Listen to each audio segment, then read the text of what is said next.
ചൂണ്ടിക്കാണിച്ച് പറയാം. നീ എന്തിനാ എന്റെ നാട്ടുകാരെ പറയുന്നത്? നിനക്ക് എന്ത് യോഗ്യതയുണ്ട് എന്റെ നാട്ടുകാരെ പറയാനായിട്ട്?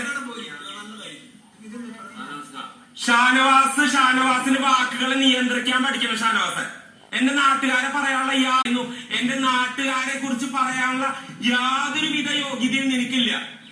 നീ ഉത്തരം മുട്ടുമ്പോ കൊഞ്ഞനെ കാണിക്കരുത് ഷാനവാസൻ.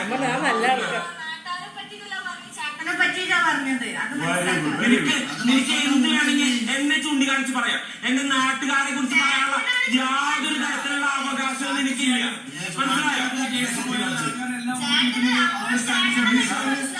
ഞാൻ വിചാരിക്കുന്നില്ല നിന്റെ നാട്ടുകാര് ചെരുപ്പിട്ട് പൂക്കളിടുന്നു. ഞാൻ വിചാരിക്കുന്നില്ല നിന്റെ നാട്ടുകാർ കോടന്നൂർക്കാര് ചെരുപ്പിട്ട് പൂക്കളിടുന്നു. ഞാൻ വിശ്വസിക്കുന്നില്ല.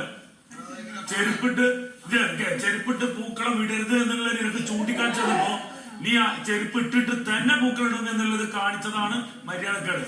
അതാണ് ഞാൻ പറഞ്ഞത്. ചെരുപ്പിടാതെ ഇടുന്ന പൂക്കളിടുന്ന കോടന്നൂർക്കാരെ പറയിപ്പിക്കാൻ ഇറങ്ങിയതാണ് നീ.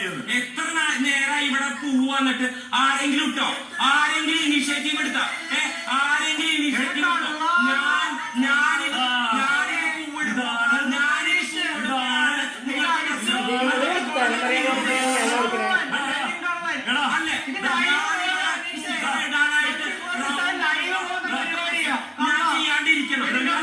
ഞാൻ ചെയ്യാണ്ടിരിക്കണം. അതാണ് നിങ്ങളുടെ മോട്ടീവ്.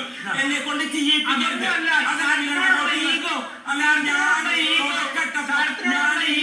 എടുത്തപ്പോ നിങ്ങൾ അത് പറയുമ്പോ അതന്നെയാണ് നിങ്ങളുടെ ഉള്ളിരിപ്പ്.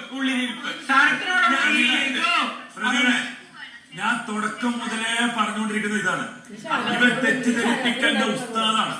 പിന്നെ ബിഗ് ബോസ് പ്രേക്ഷകര് മണ്ടന്മാരാണെന്ന് ഇവരുടെ വിചാരം.